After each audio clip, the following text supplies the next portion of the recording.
1강의 그러니까 창조주 하나님에 대해서 함께 살피러 갑니다. 한번 목차 해주시겠어요? 예. 오늘 우리 함께 살펴볼 내용들입니다. 하나님이 이제 우리가 하나님을 아는 것이 얼마나 이제 귀한 일인지 에 대해서 특별히 오늘 하나님의 이제 세 가지 사역, 창조, 심판, 구원 세 가지 이제 사역이 있는데 그 세 가지 사역 중에 특별히 오늘은 창조의 사역에 대해서 이제 함께 하려고 하고요. 그래서 이제 첫 번째는 창조가 하나님의 선하심으로부터 비롯되었다는 것, 그리고 우리가 창조주 하나님을 고백한다는 것은 우리 자신을 포함해서 모든 만물이 하나님께로부터 말미암았다는 사실을 우리 함께 살피려고 하고, 또 창조주 하나님을 우리가 공부한다는 것은 보이는 세계가 보이지 아니하는 하나님으로부터 비롯되었다는 그 사실을 우리가 함께 공부하게 되고, 또 창조주 하나님을 우리가 알려고 하면 하나님이 그가 지으신 만물과 이 피조물과 어떻게 상관되는지 하는 이런 순서로 오늘 함께 공부하려고 합니다. 첫 번째 서론으로 하나님을 아는 것이 지혜의 근본이다. 사실 우리가 알아야 할 이제 많은 지식이 있고요.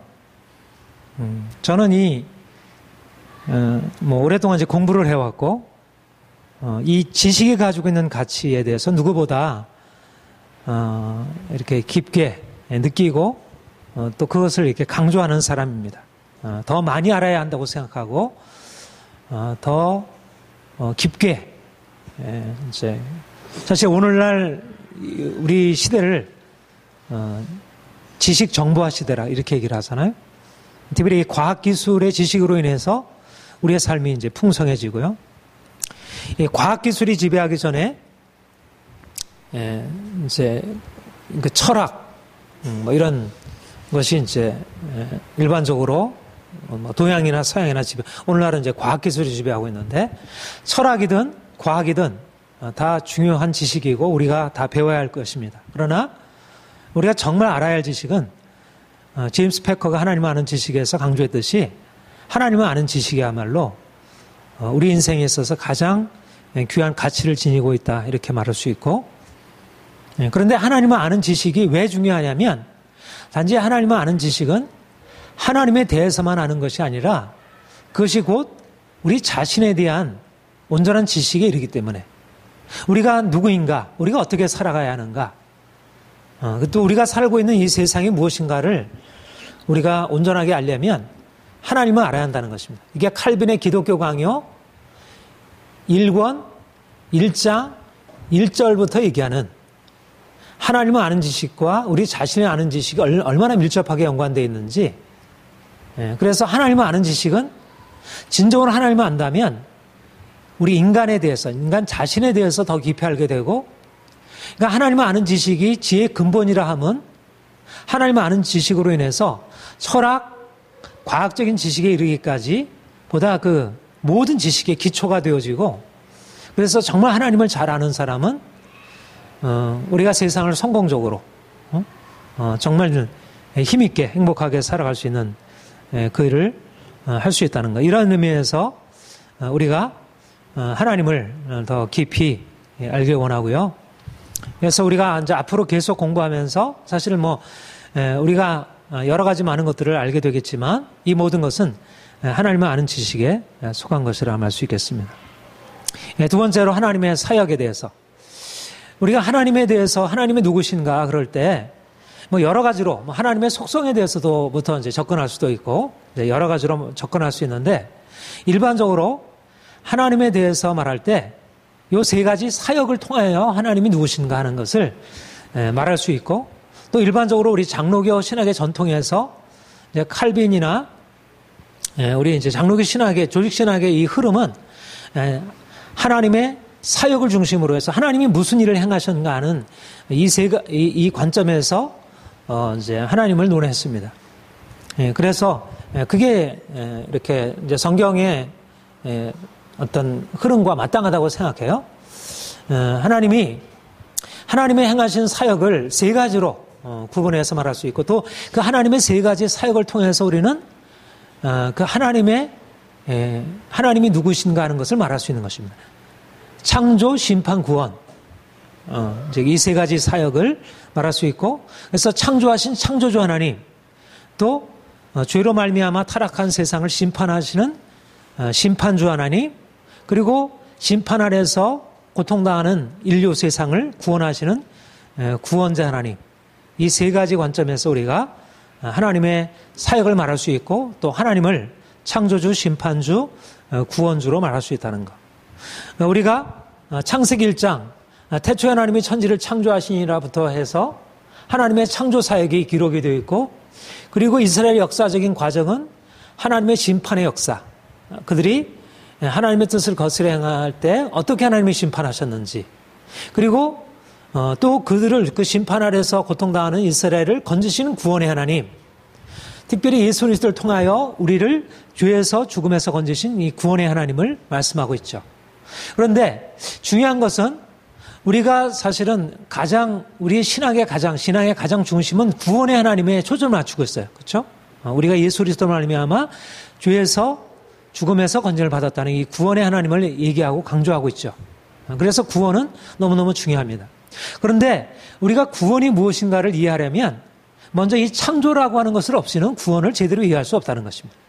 그러니까 창조주 하나님을 전제로 해서 구원을 말할 수 있다는 것. 하나님이 우리를 구원하셨다고 할 때 그 구원의 개념이 무엇인지를 이해하려면 우리가 하나님의 창조로부터 시작해서 창조와 심판이라고 하는 것을 전제로 해서 구원을 말해야 한다는 것입니다. 그래서 오늘 우리가 창조주 하나님으로부터 시작하는 것은 그런 의미를 할 수가 있습니다. 근데 이렇게 우리가 창조로부터 구원에 이르게 되지만 또 우리가 한편으로는 또 구원의 하나님을 알아야 창조주 하나님을 고백할 수 있어요. 이것이 또 굉장히 중요한 어떤 이제 우리의 그 하나님을 아는 지식에서 중요한 것이에요. 여러분 하나님이 창조하셨고 이 모든 것들이 다 봄, 여름, 가을, 겨울 정말 위대한 하나님의 역사잖아요. 그렇죠? 자연과 이 모든 역사가 하나님의 위대한 역사예요. 그러나 사람들이 이 창조주 하나님을 높여지고 있지 못하잖아요. 그렇죠? 누가 창조주 하나님을 인정하죠? 세상 사람들은 창조주 하나님을 인정하지 않아요. 창조주 하나님을 인정하는 사람은 오직 그리스도인밖에 없어요. 그러니까 구원의 하나님, 내가 죄로부터 죽음으로부터 예수 그리스도로 말미암아 구원을 받았다는 사실을 아는 사람만이 창조주 하나님을 고백할 수 있어요. 그러니까 어떻게 보면 우리는 창조주 하나님으로부터 시작해야 하지만 우리의 경험으로 따지자면 구원을 받아야 창조주 하나님을 고백할 수 있어요. 이게 역설이에요. 그러니까 사실 우리의 지식은 우리가 이제까지 사실 많이 들어온 지식이 뭐예요? 주로 구원에 관한 지식이잖아요. 그러니까 창조주 하나님을 고백하는 것은 어떻게 보면 구원의 하나님을 전제로 해서 나가는 것이기도 할 수 있어요. 이걸 보통 이제 말하면 우리가 존재론적으로는 창조에서부터 구원에 이르게 되지만 인식론적으로는 우리가 아는 것으로부터 생각하면 구원이라고 하는 걸 전제해야 창조주 하나님을 고백할 수 있다는 것. 그러니까 누가 창조주 하나님을 고백할 수 있는가? 구원받은 자만이 진정한 예수 그리스도로 말미암아 구원의 은혜를 경험한 사람만이 창조주 하나님을 고백할 수 있다는 것. 아무튼 우리가 이제 이 세 가지 관점에서 창조와 심판과 구원이라는 이 세 가지 하나님의 사역의 관점에서 우리가 하나님을 우리가 이해하는 것이 중요합니다. 이게 종교개혁자들의 방식이었어요. 하나님은 하나님의 사역으로부터 출발해야 된다. 그러니까 전에 캐톨릭은 하나님을 너무 사변적으로 이렇게 하나님의 속성, 어떤 그런 하나님 자체를 이렇게 추구하려고 했는데, 근데 종교개혁자는 하나님의 사역으로부터 출발한 것. 이 점에서 우리가 첫 번째 하나님의 이제 창조 사역에서부터 이제 시작을 하려고 합니다. 오늘 이제 창조의 하나님, 창조의 선함. 우리가 창조주 하나님을 고백할 때 굉장히 그 위대한 고백이에요. 하나님이 세상을 창조하셨습니다. 하나님이 우리를 하나님의 형상대로 창조하셨습니다는 고백은 우리의 신앙에 있어서 아주 중요한 고백입니다. 이거는 아주 중요한 고백이에요. 우리가 사도행전 신앙 고백 안에도 전능하사 천지를 창조하신 하나님 아버지를 내가 믿사오며, 그렇죠? 우리가 창조주 하나님을 고백을 해요. 근데 우리가 창조주 하나님을 고백하는 데 있어서 그 창조주 하나님을 고백한다는 게 무엇을 의미하는가? 자, 우리 이제 우리 성경을 한번 찾아봅시다. 창세기 1장. 그 태초에 하나님이 천지를 창조하시니라. 땅이 혼돈하고 공허하며 흑암이 깊음 위에 있고 하나님의 영은 수면 위에 운행하시더라. 우리 3절 4절 5절까지 우리 한 번씩 읽어볼까요? 시작. 하나님이 이르시되 빛이 있으라 하시니 빛이 있었고 빛이 하나님이 보시기에 좋아하더라.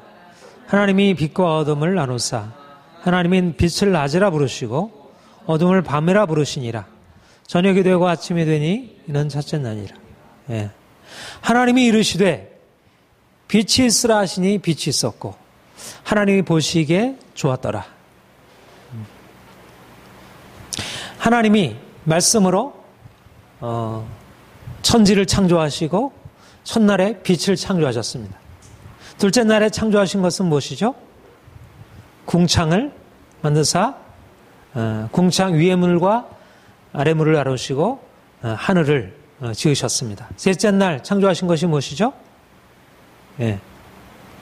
바다와 땅과 그리고 그 가운데 식물들을 만드셨습니다. 넷째 날은 뭘 만들었죠? 바울. 넷째 날? 응? 수일학교를 잘 공부를 했는지. 뭘 만드셨어요? 하늘에 해와 달과 별들을 만드셨죠. 다섯째 날 요한이 어디에? 아니죠. 그건 여섯째 날이지. 바다의 물고기와 공중의 새를 만드셨습니다. 여섯째 날에 만드신 것은 땅 위에 짐승들, 들짐승, 그 다음에 가축, 또 곤충, 이런 모든 동물들을 만드셨고요. 그리고 여섯째 날에 만드신 가장 중요한 작품이 있죠. 그것이 사람이셨습니다. 우리가 잘 아는 말씀 한번 같이 읽어볼까요? 26절부터 28절까지 우리 인간 창조에 관한 중요한 말씀입니다. 시작. 하나님이 이르시되 우리의 형상을 따라 우리의 모양대로 우리가 사람을 만들고 그들로 바다의 물고기와 하늘의 새와 가축과 온 땅과 땅에 기는 모든 것을 다스리게 하자 하시고 하나님이 자기 형상 곧 하나님의 형상대로 사람을 창조하시되 남자와 여자를 창조하시고 하나님이 그들에게 복을 주시며 하나님이 그들에게 이르시되 생육하고 번성하여 땅에 충만하라. 땅을 정복하라. 바다의 물고기와 하늘의 새와 땅에 움직이는 모든 생물을 다스리라 하시니라. 하나님이 자기 형상대로 사람을 만드시고요. 그리고 그들에게 복을 주시기를 생육하고 번성하여 땅에 충만하라. 땅을 정복하라. 바다의 물고기, 하늘의 새, 땅에 움직이는 모든 생물을 다스리라. 이렇게 축복하셨습니다. 이것이 바로 6일 동안 창조하신 하나님의 창조 사역이었습니다. 그런데 우리가 창조 사역에서 주목하게 될 게 뭐냐면 하나님이 보시기에 좋았더라 이렇게 말씀하는 것입니다. 첫날에 만드시고 빛을 만드시고 보시기에 좋았더라. 둘째 날에 궁창 하늘을 만드시고 보시기에 좋았더라. 셋째 날에 해달 별들을 만드시고 보시기에 좋았더라. 그리고 넷째 날에 물고기와 새들을 넷째 날에 해달별을 만드시고 보시기에 좋았더라. 다섯째 날에 물고기와 새를 만드시고 보시기에 좋았더라. 여섯째 날에 짐승과 가축과 사람을 만드시고 하나님 보시기에 심히 좋았더라. 하나님이 만드신 세상이 좋았더라. 하나님의 선하심에 의해서 창조된 것입니다. 우리가 창조주 하나님을 고백하는 것은 선하신 하나님, 그 선하신 하나님으로부터 비롯된 세상이 좋았더라. 선한 창조였다는 것. good. It is good. 모든 만물이 하나님 보시기에 좋았더라. 하나님께서 감탄하시고 좋았더라. 이 굿이라는 말에는 사실은 모든 도덕적인 의미까지 내포하고 있는 그러한 선한 창조. 하나님은 선하신 분. 그러니까 우리가 하나님이 만드신 이 세상을 바라볼 때 우리는 하나님이 처음 만드셨던 그 하나님의 감정, 좋은 것을 만드시고 기뻐하셨던 그 감정으로 함께 기뻐할 수 있는 그런 세상을 우리가 바라볼 수 있는 것이죠. 사실은 우리가 지금 우리 현재 세상이 어때요? 많은 죄로 인해서 오염되어 있고 더러워져 있고 부패해 있고 좋은 것과 함께 악이 함께 들어와 있잖아요. 그렇죠? 그래서 정말 이 세상이 좋은 건지 악한 것인지 인간이 선한지 악한지가 구별 잘 되지 아니하고 그래서 뭐 성악설, 성선설. 그런데 기독교 신앙에 있어서 가장 중요한 것은 선하신 하나님이 선한 그분의 사랑과 능력으로 만드셔서 보시기에 좋았더라 하셨다는 것입니다. 그래서 하나님이 만드신 창조가 지금은 오염되어 있지만 이 본래적으로 악한 것이 아니고 악은 나중에 침입한 것이에요. 본래적으로는 선한 것입니다. 그래서 우리가 하나님을 최고선이라, 숨은 본음이라, 이거는 이제 중세 때 신학에 있어서 아주 가지고 있는 하나님에 대한 아주 중요한 규정이었어요. 어거스틴, 토마스 아퀴나스와 같은 캐톨릭 신학자들로부터 비롯되고 우리 개신교에서도 받아들였던 게 뭐냐면 하나님은 그러니까는 이거는 이제 플라톤 철학과도 연관되는데 플라톤 철학에서 최고적으로 그들이 추구했던 게 뭐 플라톤 철학에서 추구하는 것이 선이었어요. 선이 궁극적으로 철학의 추구 대상이었어요. 그런데 모든 피조물에 뛰어난 그 선이 어디에 있는가? 바로 어거스틴이 신플라톤주의 철학에 그가 오랫동안 머물러 있다가 그가 회심한 이후에 그것을 기독교 신학과 연합해서 어떻게 말하게 되었냐면 창조주 하나님, 이 세계는 하나님의 창조다. 그러니까 그가 신플라톤 철학에 의해서도 세계는 나름대로 선한 것이다. 이 안에서 뭔가 선을 추구했어요. 그런데 이제는 계시에 의해서 선하신 하나님이 이 세상을 창조하신 것이구나.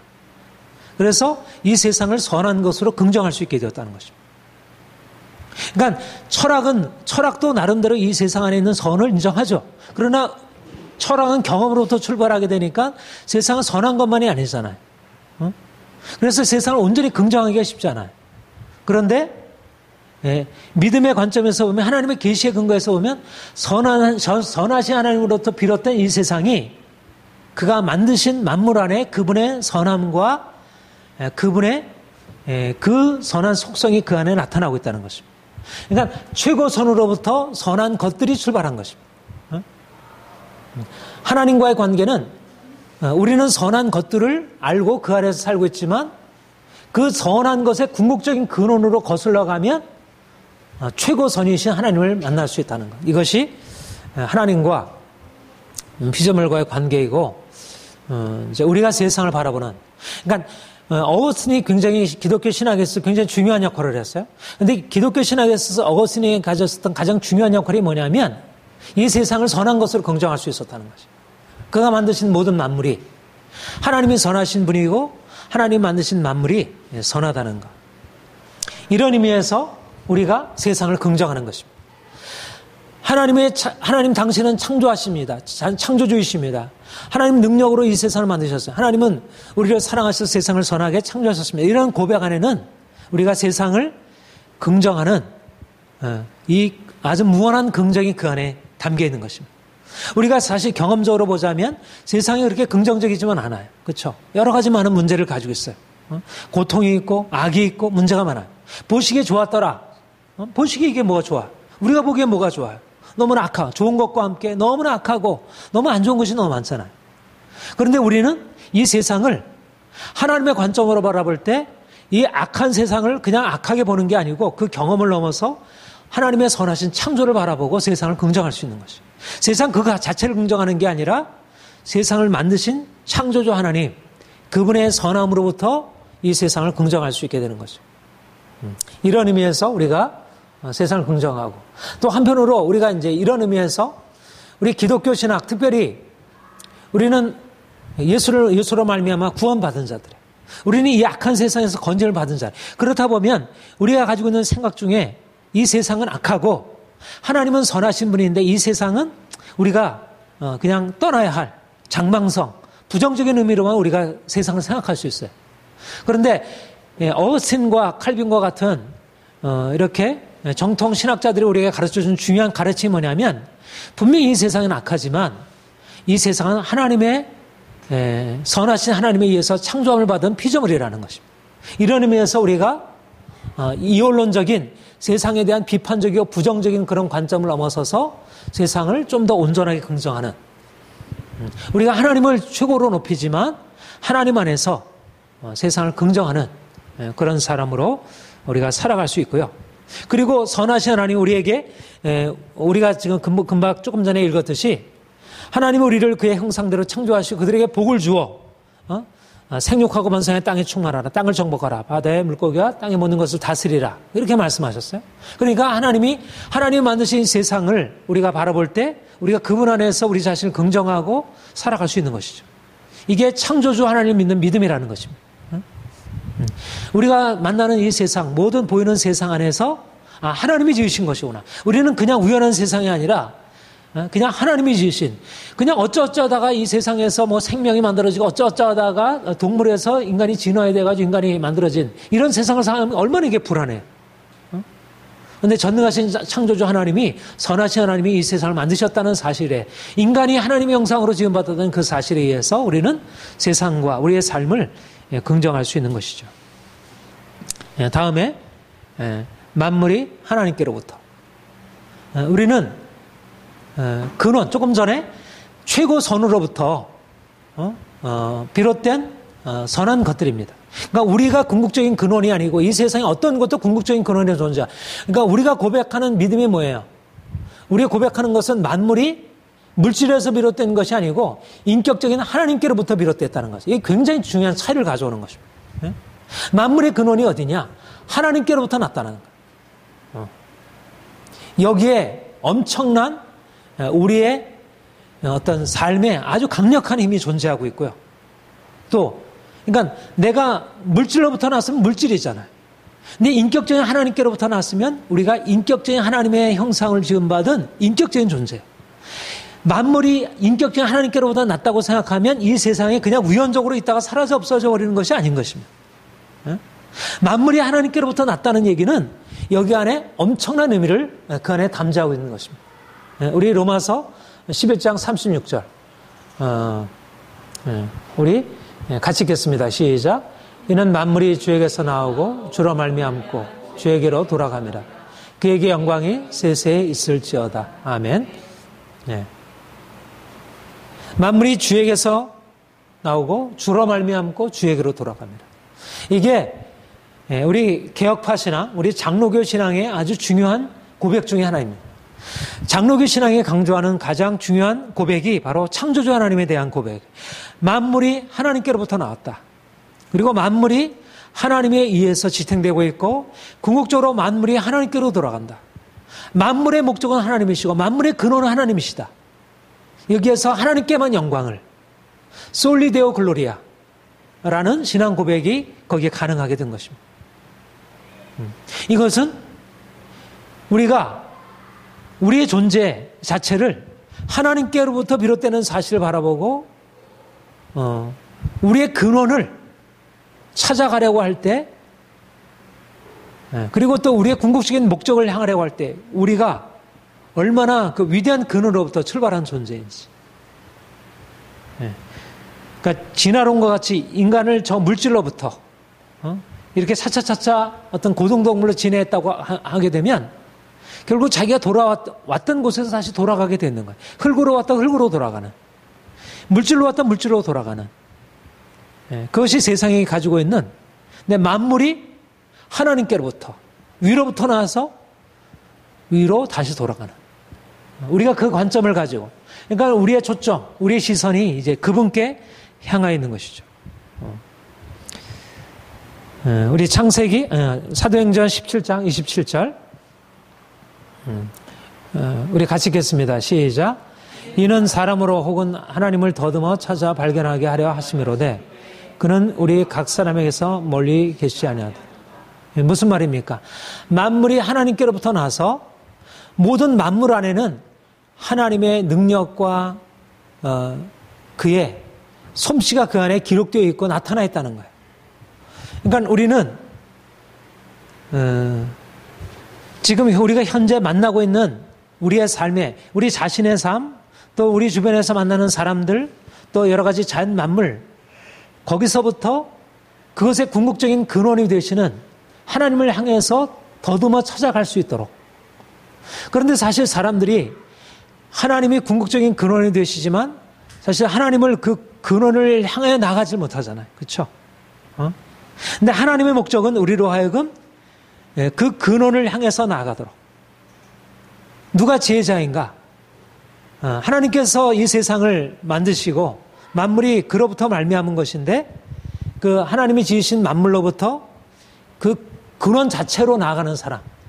선한 것들에서 선 자체로 피조물에게서 그것을 만드신 하나님에게로 나아가는 사람들이 지혜로운 것입니다.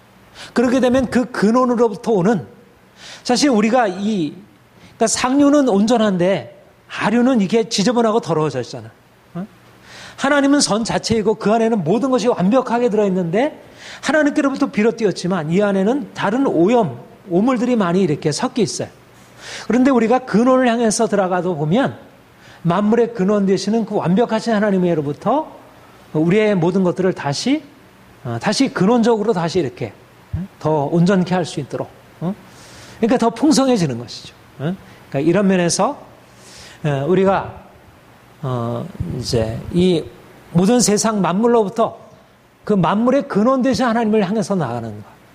그러니까 우리가 두 가지가 관점이 필요해요. 하나님 만드신 이 세상을 긍정하는 것과 이 세상 만물의 그 자체의 목적이 있는 것이 아니라 만물은 그 근원을 향하였다는 것. 그러니까 근원과 관계된 우리 자신과 세계. 근원적인 목적과 궁극적인 목적과 관계된 세계. 이게 지혜라는 것입니다. 누가 지혜로운 자인가? 결국은 근원으로부터 이해할 수 있는 사람. 궁극적인 원인을 통해서 궁극적. 여러분 과학이라는 건 뭐예요? 과학적인 지식이라는 게 어떻게 해서 사람들에게 위대한 지식이에요? 현실을 그 근원에 의해서 원인에 의해서 설명하는 거잖아요. 우리는 사람들은 겉에만 결과들만 보고 이것을 다 보고 있는데 과학적인 지식에 의해서 왜 이렇게 되었는지를 알게 되었잖아요. 근원을 통해서 설명하는 것이 과학 지식이에요.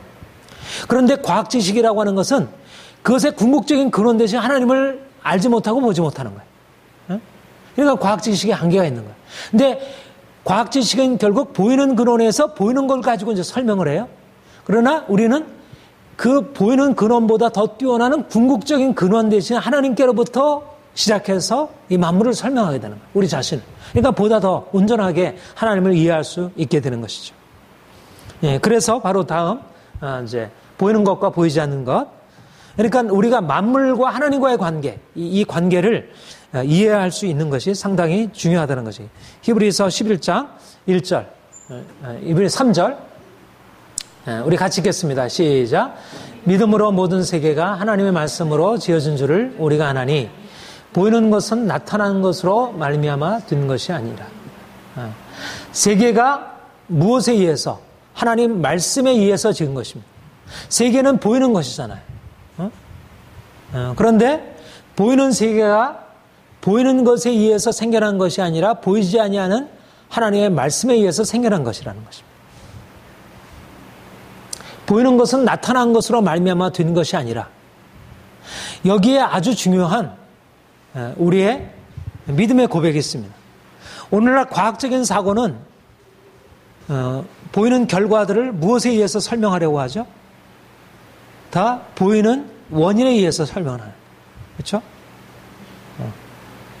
이것이 과학적인 사고예요. 궁극적으로 하나님이 이 세상을 지으셨고 하나님이 이 세상에 원인이 된다고 하는 사실을 사람들은 알지 못하고 인정하지 않아요. 그런데 성경은 우리에게 말하기를 보이는 것은 보이지 않는 것에서부터 난 것으로 그렇게 말씀하고 있습니다. 그러니까 과학적인 사고와 우리가 믿음의 근거에서 살아가는 사고 사이에는 정말 근본적인 차이가 있다고 할 것입니다. 누가 더 지혜로운 자인가? 보이는 것에 의해서 이 세상을 이해하고 있는 자가 지혜로운 자인가? 물론 그것도 중요하죠. 오늘날 우리가 사실 과학을 통해서 우리가 얼마나 많은 유익을 받아요. 그렇죠? 우리의 삶이 너무나 이렇게 풍요해지고 너무나 편리해지고 그렇게 이제 그런 인생을 살아가고 있어요. 사실 이렇게 시원한 공간에서 우리가 할 수 있는 것은 다 그런 과학의 원리를 통해서 된 것이잖아요. 그러나 사람들은 이 과학적인 것에 의해서 보이는 것부터 말미암았다는 사고를 가지고서 모든 것을 그렇게 설명하려고 해요. 생명도 하나님이 지으셨다고 하는 사실을 인정하지 않으려고 하고 인간의 모든 정신, 모든 것을 물질로부터 설명해요.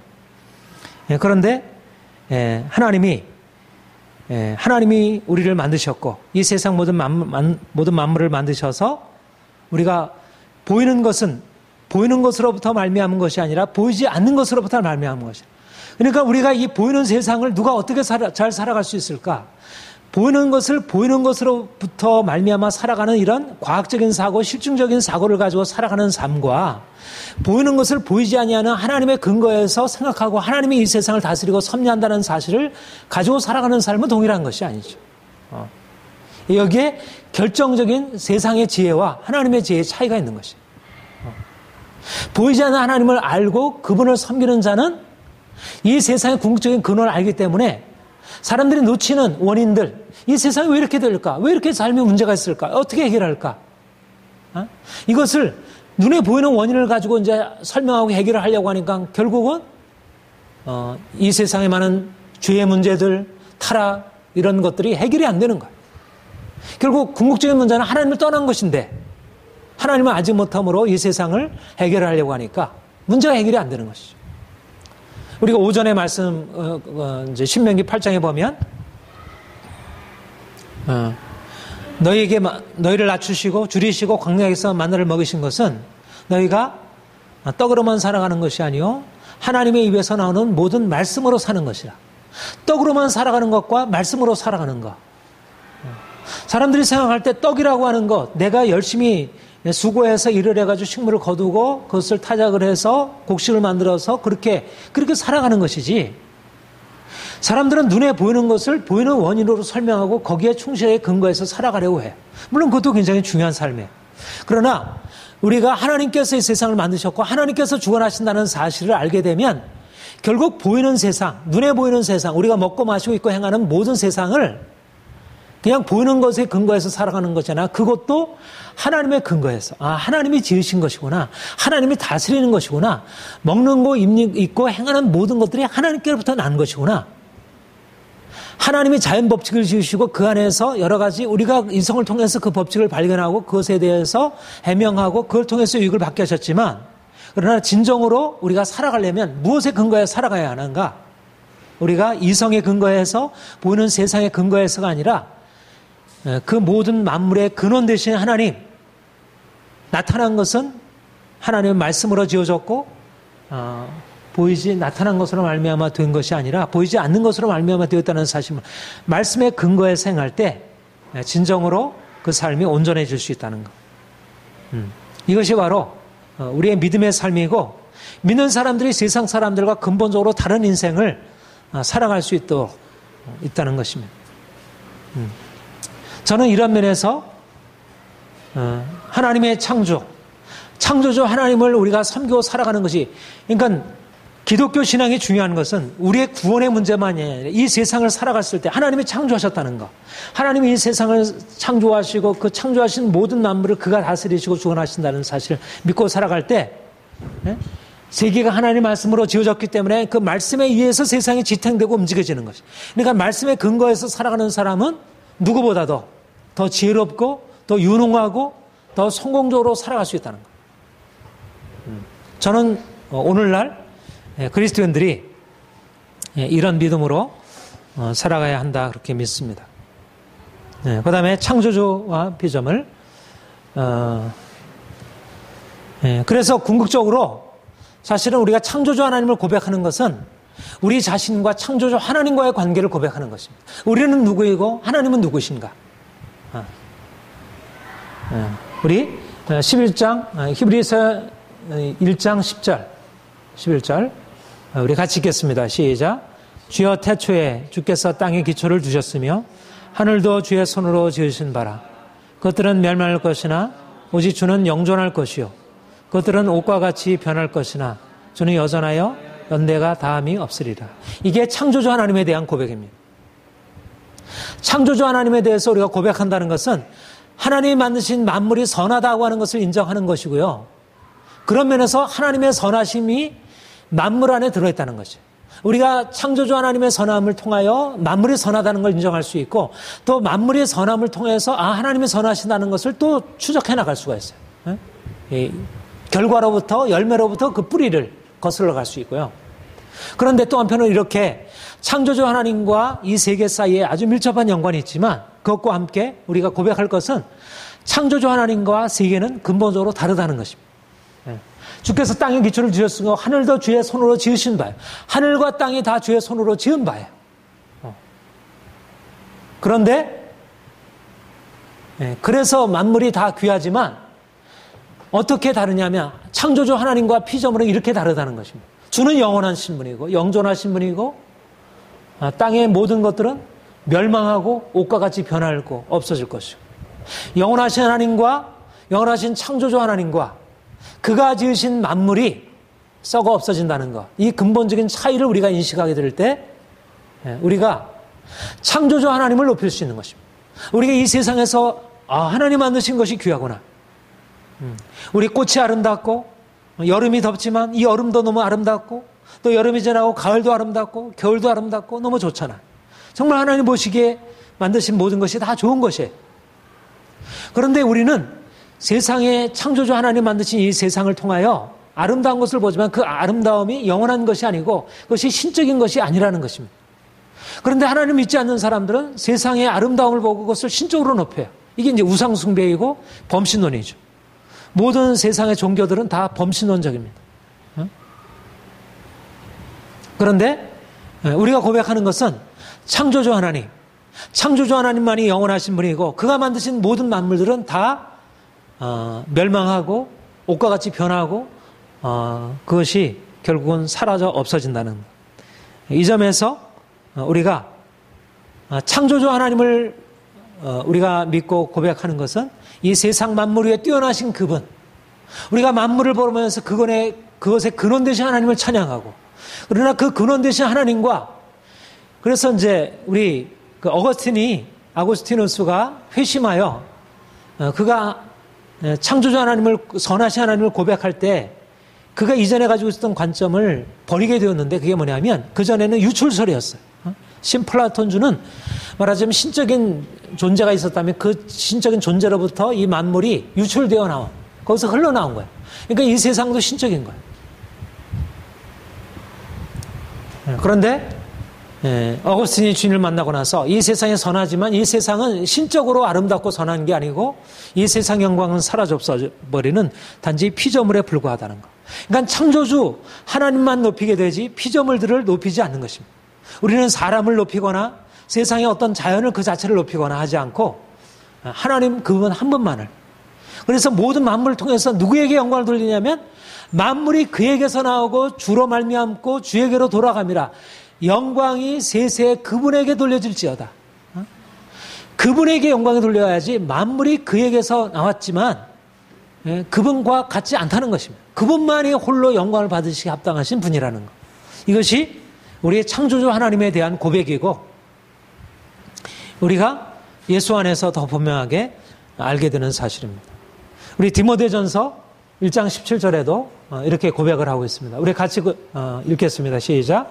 영원하신 왕, 곧 썩지 아니하시고 보이지 아니하시고 홀로 하나이신 하나님께 존귀와 영광이 세상 무은토록 있을지어다. 네.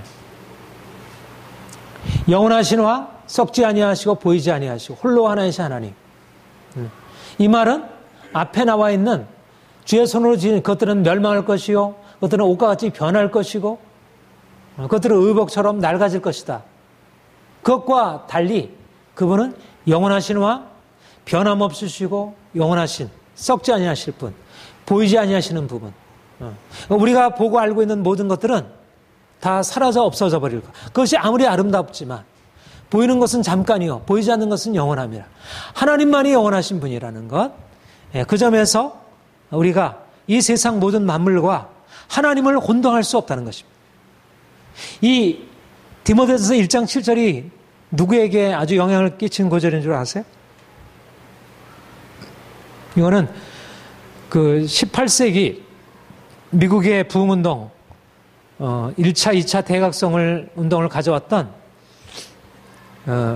그 조나단 에드워스 장로교의 유명한 부흥운동의 주역이었죠. 그분이 바로 이 말씀을 통해서 회심했어요. 이 말씀을 통해서 주님을 만났어요. 특별히 이 말씀은 이게 뭐 회심하고 그런 구절과 다르잖아요. 영광의 하나님을 그가 만난 것입니다. 영광의 하나님. 이 말씀을 통해서 영광의 하나님을 체험한 거예요. 영광의 영원하신 하나님, 썩지 아니하시고 이게 장로교 신앙의 아주 핵심입니다. 영원하신 하나님, 썩지 아니하시고 홀로 하나이신 그분. 그분에게만 영광이. 이게 장로교 신앙은 바로 이 부분에 있어서 이 세상 모든 만물이 하나님 만드신 것으로 선하다고 하는 인정과 함께 그런데 이 세상 만물이 선한데 이 영광이 오직 하나님께만 돌려져야 한다는 것. 어떤 피조물들에게도 이 영광이 돌려져서는 안 된다는 것. 이 두 가지 사실, 창조주 하나님이 만드신 모든 만물이 선하다는 이 세상을 긍정하지만 그 긍정의 의미가 하나님께 돌려야 할 영광을 세상 어떤 것에도 돌려서는 안 된다는 의미로 제한을 가지고 있는 것입니다. 이게 창조주 하나님의 고백에 있어서 우리가 아주 가장 중요한 사실이라 이렇게 말할 수가 있습니다. 자, 로마서 1장 22절 23절 죄의 근원은 뭐냐면 이 양자, 창조주 하나님의 영광과 피조물의 썩어질 영광을 혼동한 것이 바로 죄의 근원이라는 것입니다. 그리고 이 죄의 가장 핵심이 여기에 속해 있다는 것. 우리 1장 22절 23절 같이 읽겠습니다. 시작. 스스로 지혜 있다 하나 어지럽게 되어 썩어지 아니하는 하나님의 영광을 썩어질 사람과 새와 짐승과 기어다니는 동물 모양의 우상으로 바꾸었느니. 네. 오직 하나님께 돌려만 그 영광을 썩어질 사람, 새, 짐승 옛날에 많은 우상숭배, 많은 종교들의 우상숭배 그리고 지금은 뭐 드러나게 그러진 않지만 사람들에게 돌려지는 그런 모든 것들은 하나님께만 돌려져야 할 영광을 사람에게 돌리고 피조물에게 돌리는 것. 하나님이 가장 싫어하시고 미워하시는 것이죠. 우리가 창조주 하나님을 고백하는 것은 하나님 만드신 이 세상 모든 만물 안에서 참 하나님의 놀라운 솜씨와 능력과 선하심을 발견하는 것이고 그러나 오직 그분에게만 영광을 돌려드려야 돼요. 우리가 만물을 바라보면서 창조주 하나님의 뛰어난 솜씨를 그분의 능력을 또 그분이 우리를 향한 사랑을 우리가 기뻐하고 감사하고 그분을 높여드리고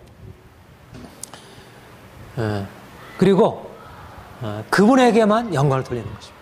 우리가 창조주 하나님에 대해서 우리가 그분이 창조하신 그 능력을 직접 본 건 아니지만 사실 우리가 살아가는 모든 삶이 사실 다 창조주 하나님의 솜씨들이잖아요. 사람들은 뭐 이 자연을 즐기고 뭐 하지만 창조주 하나님께 영광을 돌리지 않잖아요. 그렇죠? 근데 우리 그리스도인들의 다른 것은 뭐냐면 우리가 매일매일 일상적으로 만나는 너무나 당연하게 여기는 모든 것들이 하나님의 은총이고 선물이고 하나님께 돌려져야 할 것으로 우리가 그렇게 만나는 것입니다.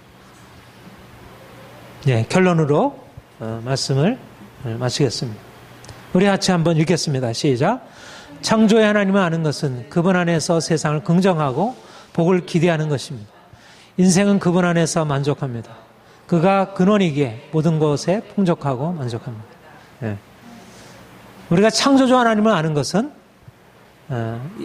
그분 안에서 인생을 긍정하고 복을 기대하는 것입니다.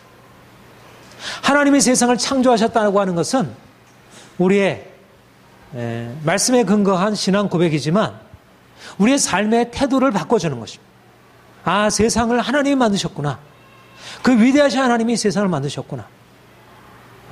그러니까 우리는 단지 그 안에서 야 좋다 이런 것만 보는 게 아니라 하나님의 선하심을 볼 수 있는 것이죠. 그리고 하나님의 선하심 안에서 우리는 그 최고 선 안에서 그 선한 것을 누리고 살아갈 수 있는 존재. 우리는 내게 주어져 있는 것이 어떻게 사라질까 늘 걱정하잖아요. 그렇죠? 무엇을 먹을까, 무엇을 마실까 염려하지 말아라. 내가 사랑하는 자녀들에게 주지 않겠느냐.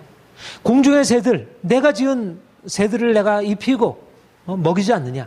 들의 백합화를 내가 입히지 않느냐.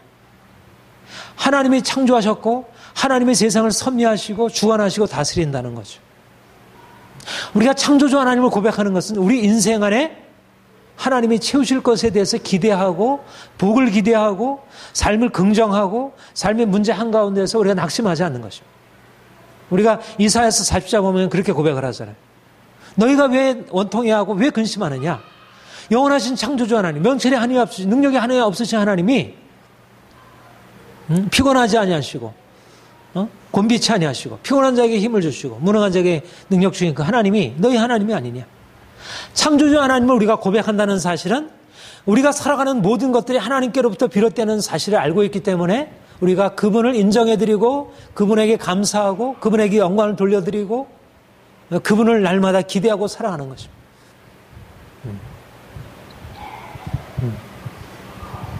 그리고 우리가 날마다 그분의 은총 안에서 감사하고 기뻐하고. 자, 그 다음에 우리 같이 읽겠습니다. 시작.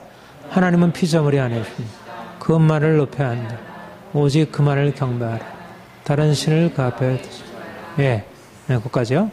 우선 요 얘기하기 전에 우리가 하나님께로부터 만물이 하나님께로부터 나왔다 이렇게 우리가 고백하고 그런 세상을 살고 있어요. 그러면 영광을 그분께 돌려드리는 거. 우리가 그분께 받은 거잖아요. 그렇죠? 우리 스스로 취한 게 아니잖아요. 그리고 우연히 주어진 게 아니잖아요. 세상 사람들과 우리 그리스도인들의 차이는 뭐냐면 만물이 그분의 선물이라는 거예요. 당연한 게 아니고 조상 덕이 아니고 궁극적으로 하나님 덕인 거죠.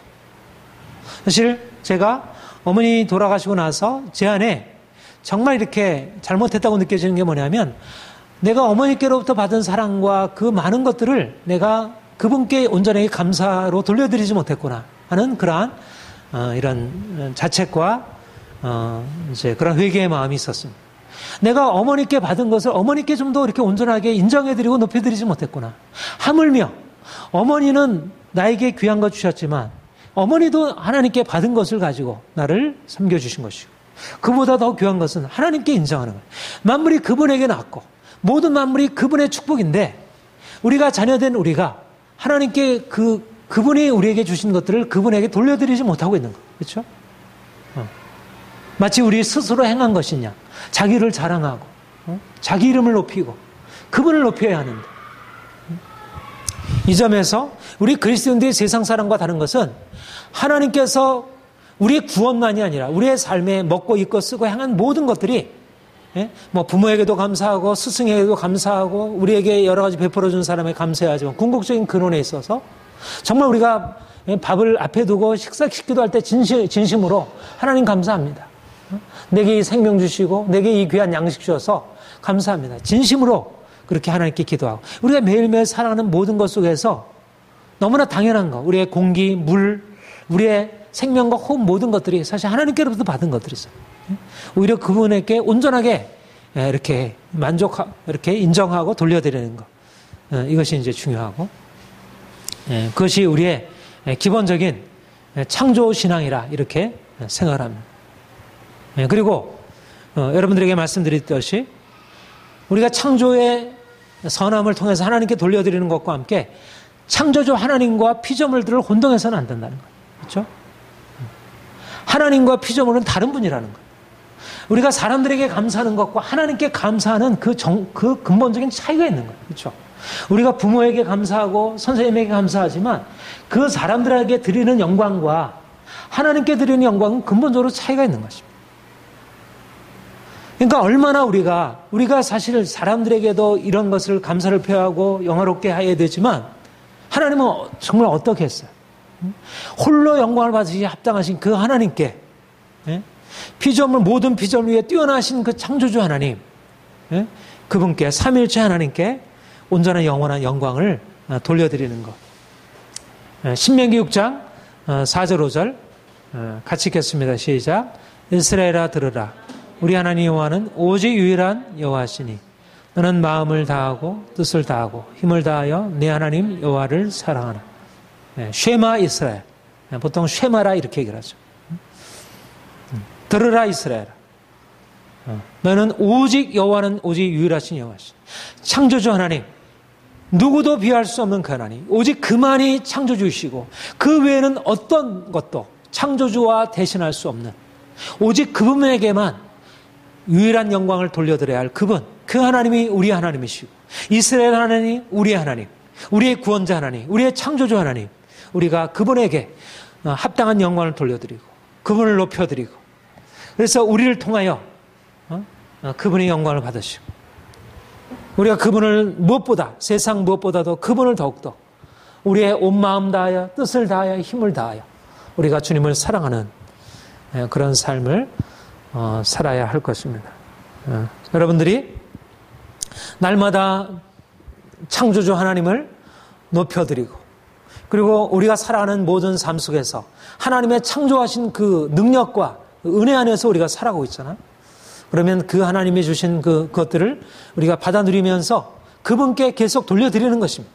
그러면 우리가 돌려드리면 그분은 더 기뻐하시고 우리에게 그런 그가 창조하신 모든 만물을 다스릴 수 있는 권한을 우리에게 허락하시겠죠. 그렇죠? 그런 면에서 오늘날 이 세상이 하나님께 영광을 돌리기보다 하나님께 돌려야 할 영광을 사람들에게, 다른 피조물들에게 돌리고 있습니다. 우리가 믿음으로 하나님을 알게 되었는데 하나님께만, 썩지 않냐 하나님의 영광의 하나님께만 합당한 영광을 돌려드리는 그런 인생을 살길 원합니다.